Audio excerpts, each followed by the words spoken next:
Jadi memang di dalam kehidupan yang kita jalani ada masa ketika kita ini harus duduk diam. Ya, duduk itu kemudian menjadi sebuah gambaran kita ini melihat bahwa apa yang kita sedang jalani di dalam kehidupan ini tidak pernah lepas dari apa yang Tuhan ingin untuk kita kerjakan. Sebenarnya begitu. Sebaliknya, orang yang fokus pada dirinya sendiri akan selalu bertanya di mana penyertaan Tuhan baginya. Tapi siapa kita di hadapan Tuhan itu menunjukkan bagaimana kita sadar bahwa penyertaan Tuhan selalu akan menggiring kita di dalam fase kehidupan yang lain di dalam kehidupan ini.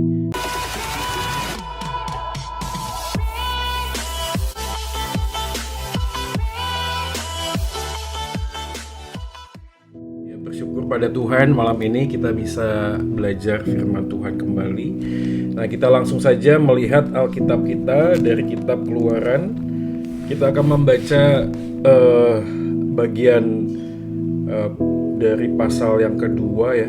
Ayat yang ke-11 sampai ayatnya yang ke-22 saja. Nanti kita akan coba rangkaikan ke pasal 3 dan pasal 4 jika waktu memungkinkan. Nah, saya akan bacakan pasal 2 ayat 11. Pada waktu itu ketika Musa telah dewasa, ia keluar mendapatkan saudara-saudaranya untuk melihat kerja paksa mereka. Lalu dilihatnyalah seorang Mesir memukul seorang Ibrani, seorang dari saudara-saudaranya itu. Ia menoleh ke sana sini dan ketika dilihatnya tidak ada orang, dibunuhnya orang Mesir itu dan disembunyikannya mayatnya dalam pasir. Ketika keesokan harinya ia keluar lagi, didapatinya dua orang Ibrani tengah berkelahi. Ia bertanya kepada yang bersalah itu, "Mengapa engkau pukul temanmu?" Tetapi jawabnya, "Siapakah yang mengangkat engkau menjadi pemimpin dan hakim atas kami? Apakah engkau bermaksud membunuh aku sama seperti engkau telah membunuh orang Mesir itu?" Musa menjadi takut sebab pikirnya tentulah perkara itu telah ketahuan. Ketika Firaun mendengar tentang perkara itu, dicarinya ikhtiar untuk membunuh Musa. Tetapi Musa melarikan diri dari hadapan Firaun dan tiba di tanah Midian, lalu ia duduk-duduk di tepi sebuah sumur. Adapun imam di Midian itu mempunyai 7 anak perempuan. Mereka datang menimba air dan mengisi palungan-palungan untuk memberi minum kambing domba ayahnya. Maka datanglah gembala-gembala yang mengusir mereka, lalu Musa bangkit menolong mereka dan memberi minum kambing domba mereka. Ketika mereka sampai kepada Rehuel ayah mereka, berkatalah ia, "Mengapa selekas itu kamu pulang hari ini?" Jawab mereka, "Seorang Mesir menolong kami terhadap gembala-gembala, bahkan ia menimba air banyak-banyak untuk kami dan memberi minum kambing domba." Ia berkata kepada anak-anaknya, "Di manakah ia? Mengapakah kamu tinggalkan orang itu? Panggillah dia makan." Musa bersedia tinggal di rumah itu, lalu diberikan Rehuelah Zipora anaknya kepada Musa. Perempuan itu melahirkan seorang anak laki-laki, maka Musa menamainya Gersom. Sebab katanya, "Aku telah menjadi seorang pendatang di negeri asing." Saya tambahkan 3 ayat berikutnya, ayat 23. Lama sesudah itu matilah Raja Mesir, tetapi orang Israel masih mengeluh karena perbudakan dan mereka berseru-seru. Sehingga teriak mereka minta tolong karena perbudakan itu sampai kepada Allah. Allah mendengar mereka mengerang, lalu ia mengingat kepada perjanjiannya kepada Abraham, Ishak dan Yakub. Maka Allah melihat orang Israel itu dan Allah memperhatikan mereka. Ya, demikian jauh firman Tuhan. Kita berbahagia kalau kita menjadi pelaku firman dalam hidup kita hari lepas hari. Nah, Bapak Ibu Saudara sekalian, ini adalah kelanjutannya. Nanti kita akan coba teruskan kepada pasal 3, yaitu ketika Musa berjumpa dengan Tuhan dan meresponi panggilannya. Hari ini temanya adalah penyertaan Allah yang nyata. Ya, tentu saja waktu kita bicara tentang penyertaan Allah yang nyata, kalimat ini bukan kalimat yang asing di telinga kita. Tapi kalau kita memikirkan lebih dalam, arti dari kalimat ini tuh seringkali kita abaikan. Penyertaan Tuhan itu di dalam kondisi yang baik kita sering abaikan, tapi pada saat kondisi yang buruk terjadi, kita justru sering mempertanyakannya. Jadi kalau misalnya kondisinya semuanya berjalan baik, kita sering mengabaikan, kita tidak melihat bahwa tangan Tuhan itu sedang membuat sesuatu dalam kehidupan kita. Tapi waktu kondisi yang buruk, kita lalu bertanya, di manakah Tuhan? Nah, ini biasanya yang terkenal adalah ilustrasi 2 hal ya. Misalnya footprints ya, itu udah booming sekali. Kita bicara tentang orang yang berjalan di pinggir pantai, lalu ada 2 jejak langkah ya. Lalu ketika lama berjalan kok tinggal satu pasang. Lalu dikatakan, oh berarti Tuhan menggendong kita. Ya, atau mungkin ilustrasi yang kedua yang sering kali kita juga dengarkan tentang penyertaan Tuhan itu adalah kalau kita ini berjalan dalam kehidupan naik kereta api pada waktu siang, lalu masuk terowongan.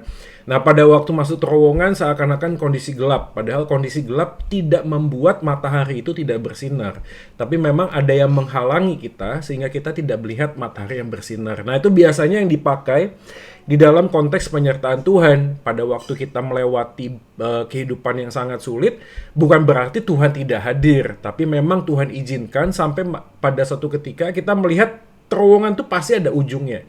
Nah, pada waktu kita sampai di ujung tersebut, kita akan melihat bahwa sebenarnya Tuhan mengizinkan kita dalam masa-masa yang sulit itu untuk sebuah misi tertentu, untuk sebuah waktu tenang tertentu. Ya, mungkin kita juga memahami apakah waktu tenang itu termasuk dalam konteks Tuhan itu menyertai kita. Nah, hari ini kita akan coba mendalami inti dari penyertaan Tuhan melalui perjalanan kehidupan Musa dan juga perjalanan bangsa Israel.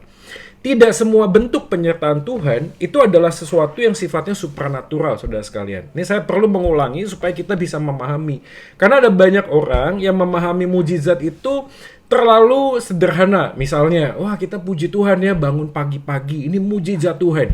Itu sebenarnya kalimat yang selayaknya tidak kita ucapkan karena itu justru membuat pekerjaan Tuhan itu seakan-akan menjadi lebih di bawah. Ya, saya bukan ngomong juga berarti wah kita tidak mengagungkan Tuhan, enggak. Tapi kita perlu memahami nih bahwa ada konteks di mana ada miracle, ada mujizat. Nah, mujizat itu menurut seorang teolog itu mengatakan sebuah pekerjaan Tuhan yang supranatural yang memang tertentu terjadi untuk sebuah misi tertentu.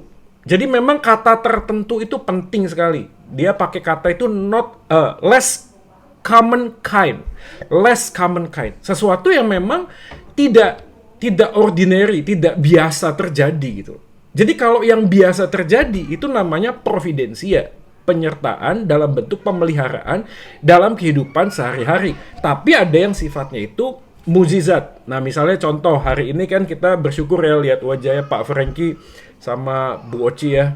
Senyumnya saja membuat kita itu bersyukur sekali ya. Berarti kan Tuhan menjawab doa ya. Nah, waktu kita bicara tentang kesembuhan yang Pak Franky dan Bu Oci itu alami, nggak tahu Bu Oci enggak ya, anak-anak ya mungkin ya. Apapun itu bentuknya, kita lihat itu adalah pemeliharaan Tuhan. Pekerjaan Tuhan yang supranatural itu adalah sesuatu yang memang nggak apa ya. Bukan sesuatu yang biasa terjadi. Bisa terjadi di dalam konteks memang Tuhan memelihara. Artinya begini saudara sekalian, kita penting untuk memahami ini supaya pada waktu kita bicara tentang mujizat, mujizat itu bukan hal yang remeh-temeh, bukan hal yang gampangan, bukan hal yang murahan, bukan hal yang memang terjadi setiap hari. Walaupun saya tetap percaya di dunia ini ada banyak mujizat yang Tuhan nyatakan. Kalau kita memahami mujizat itu terlalu rendah, maka kita akan jatuh di dalam pemahaman bahwa semua hal yang sifatnya supranatural itu pasti perbuatan Allah yang ajaib. Padahal enggak loh ya. Ya, jadi saudara sekalian juga memahami ya, yang melakukan hal supranatural itu bukan cuma Tuhan. Setan pun bisa membuat hal yang supranatural kalau kita bicara tentang hal supranatural ya. Nah, ini seringkali membuat kita kemudian memahami mujizat terlalu remeh-temeh sehingga kita tidak melihat bahwa mujizat itu dilakukan demi sebuah tujuan yang pasti. Nah, pemahaman ini penting agar kita memahami dalam bagian tertentu Allah sengaja melakukan mujizat dengan sebuah maksud yang tertentu dalam sebuah misi ilahi yang tertentu juga.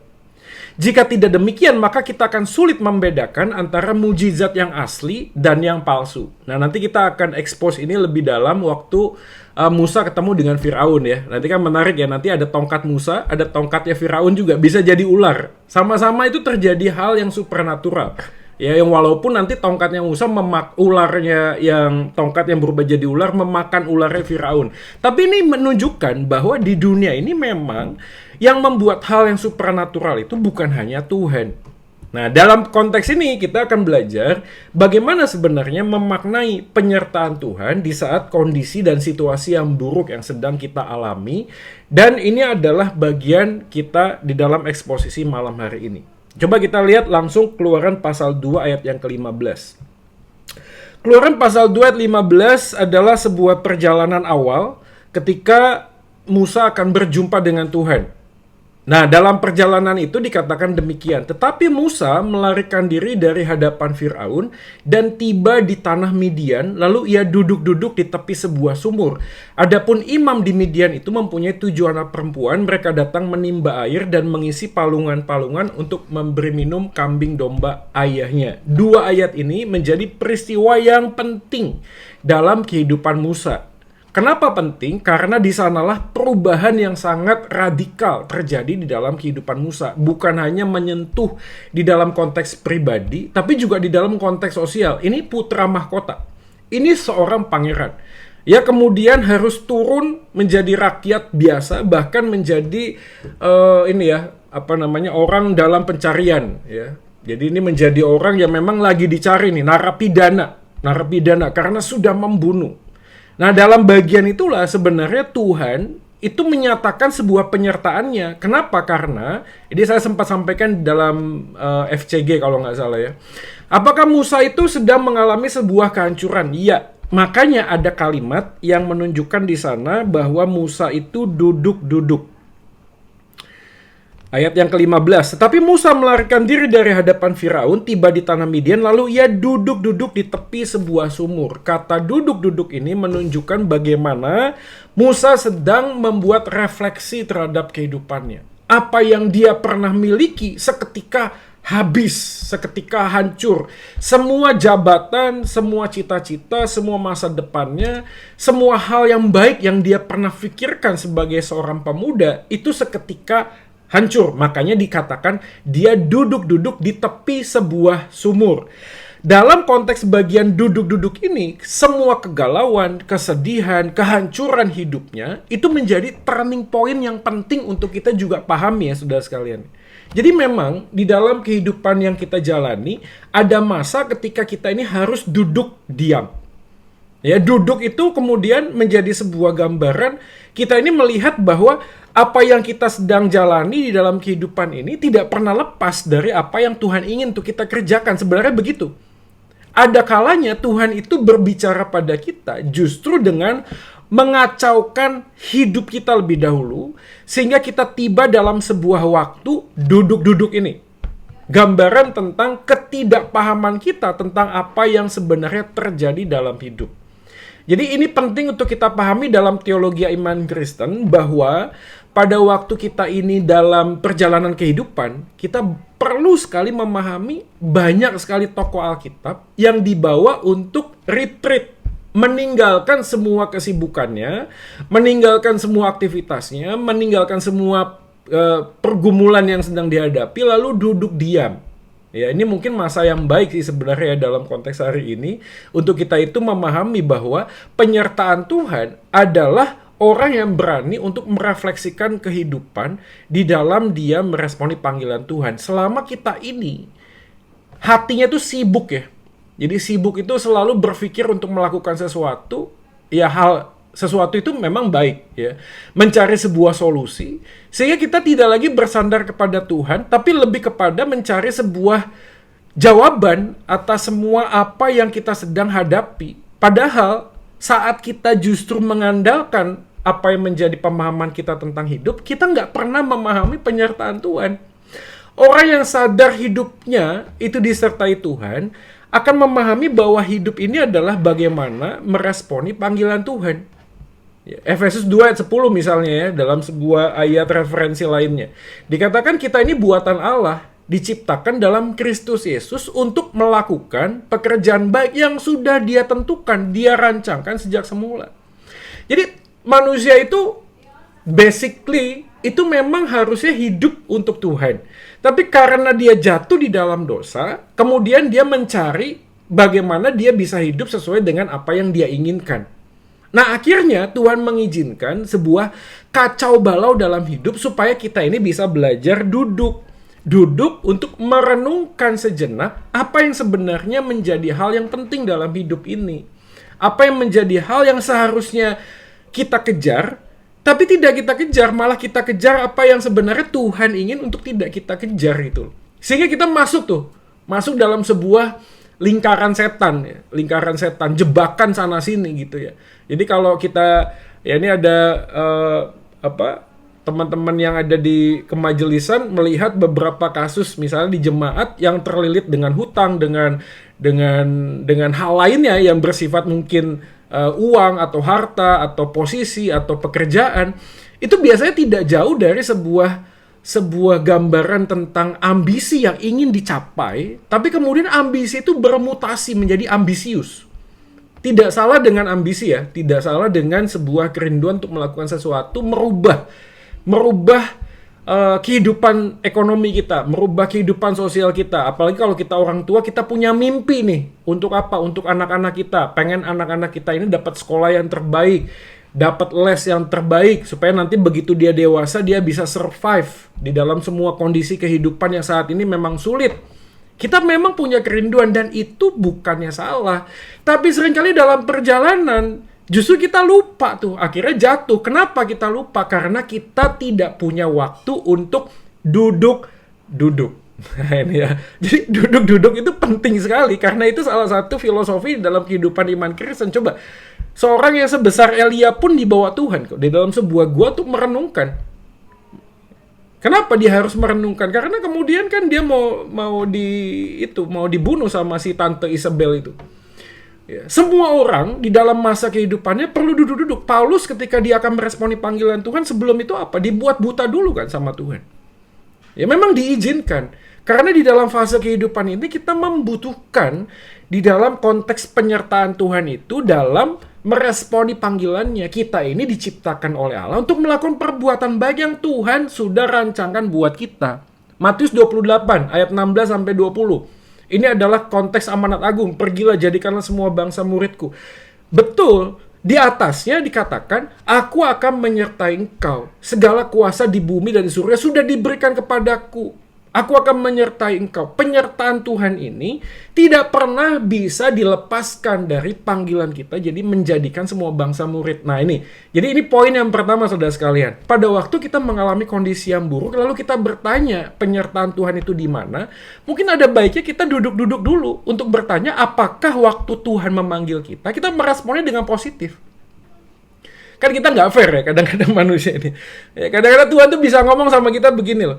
Kamu itu bertanya aku menyertai engkau atau tidak. Tapi waktu aku memanggil engkau tidak mendengarkan apa yang menjadi panggilanku untukmu. Lalu kamu hari ini itu bertanya dan mempertanyakan penyertaanku untuk hidup. Padahal kalau kita mau jujur, waktu kita tidak meresponi panggilan Tuhan, Tuhan tetap menyertai kita kok. Tapi dalam penyertaannya justru seperti kisah Musa, diizinkan untuk memasuki sebuah lingkaran kehidupan yang mungkin tidak mudah dan sangat sulit untuk dipahami. Matius pasal 9 ayat 9 ada kata yang sama yang muncul kurang lebih mirip. Dikatakan gini, setelah Yesus pergi dari situ, ia melihat seorang yang bernama Matius duduk di rumah cukai. Lalu ia berkata kepadanya, ikutlah aku. Maka berdirilah Matius lalu mengikut dia. Menarik sekali karena Matius pada konteks bagian itu tidak sedang mengalami kehancuran. Matius pemungut cukai mungkin di dalam kondisi yang baik-baik saja.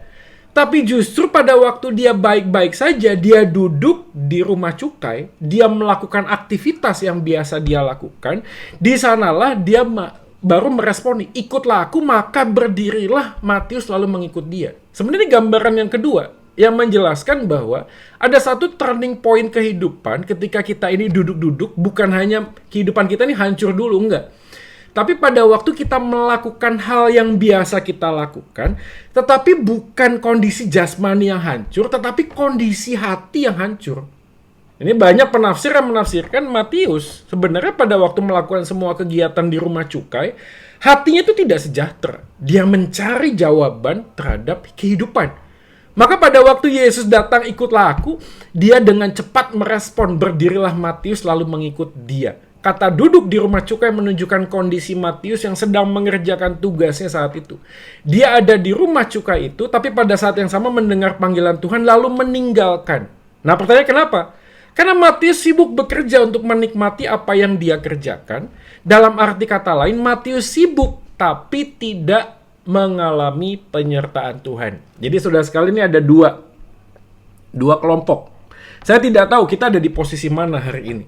Tapi posisi yang pertama, bisa jadi kita seperti Musa. Kita duduk-duduk karena semua hal yang kita dapatkan, semua hal yang pernah kita miliki seketika hancur.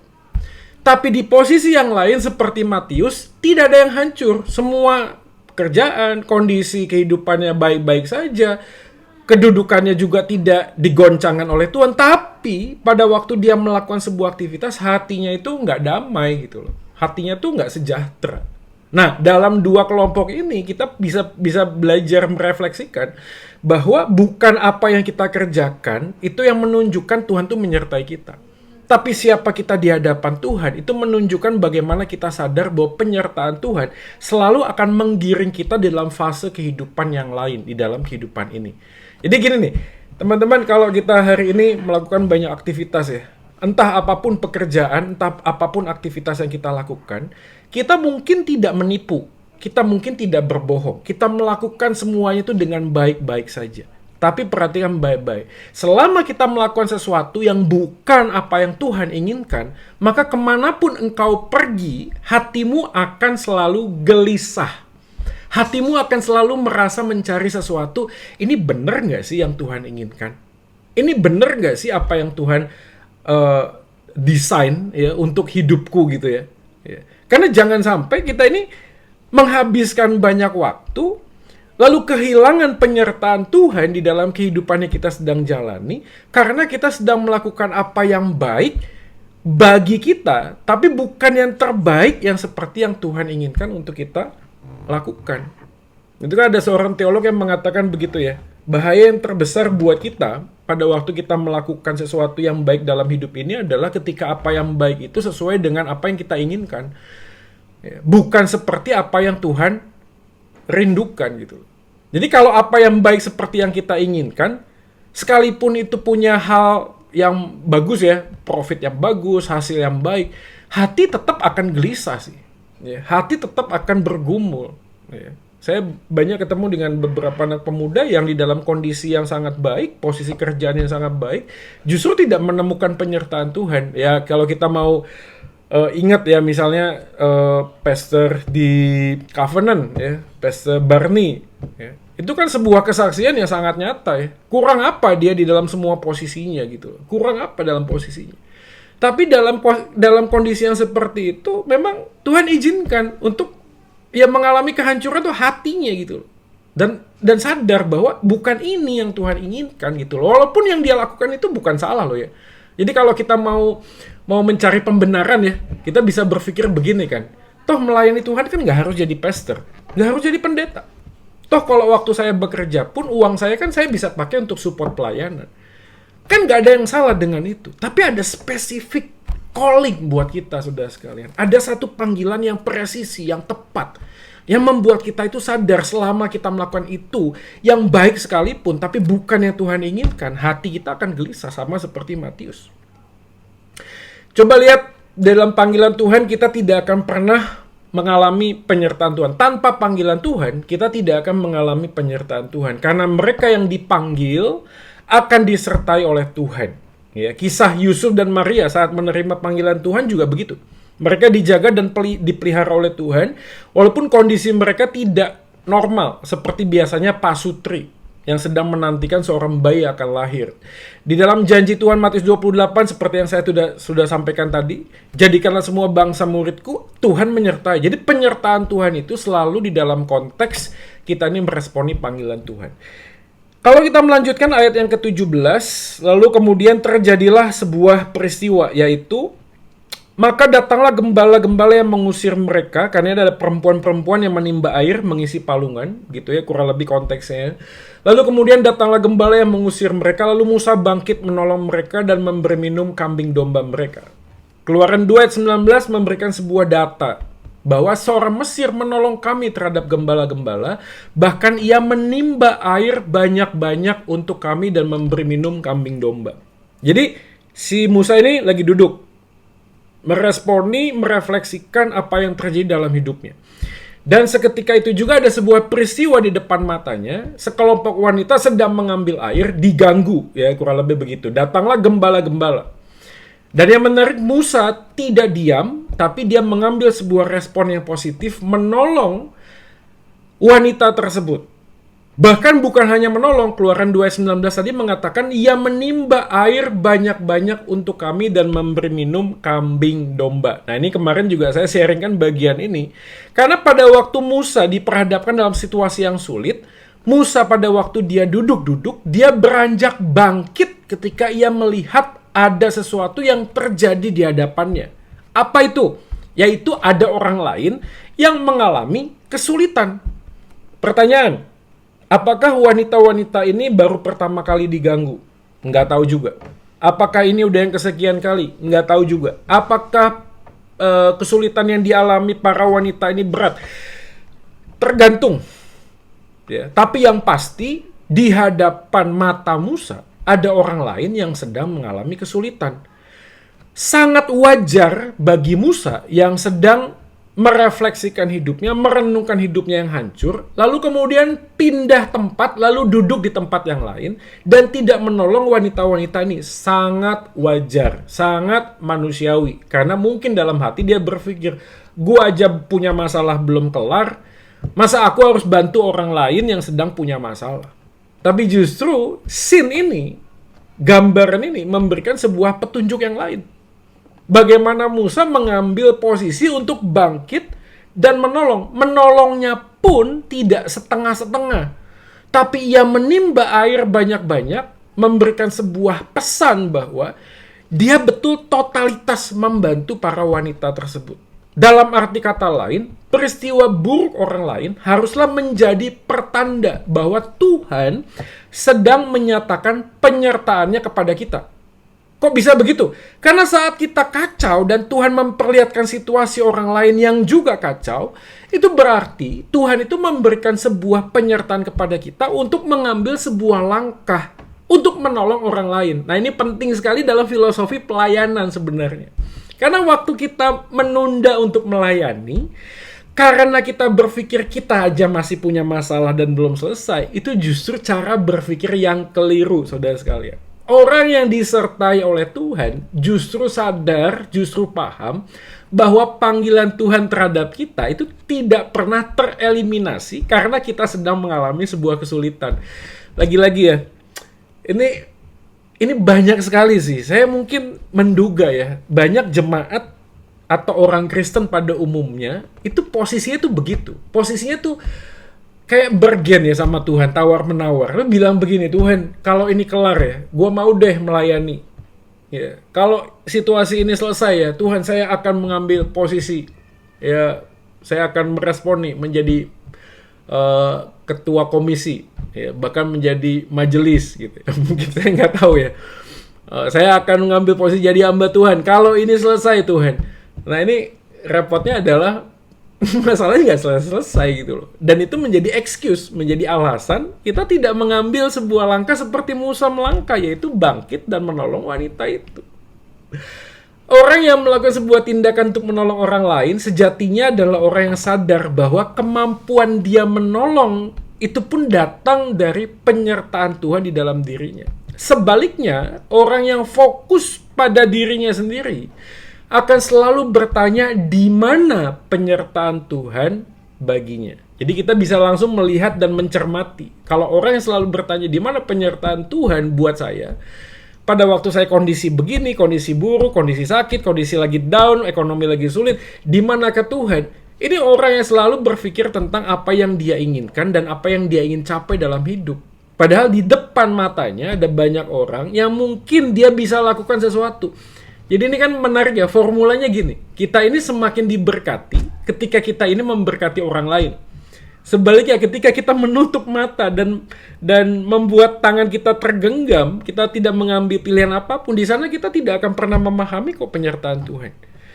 Dan kita akan selalu merasa kurang atas segala berkat Tuhan. Kenapa? Karena kita tidak pernah melepas untuk memberi, tapi lebih banyak menggenggam untuk menyimpan. Kenapa? Karena kita berpikir dengan menyimpan kita akan semakin menjadi orang yang diberkati disertai oleh Tuhan. Itu salah besar.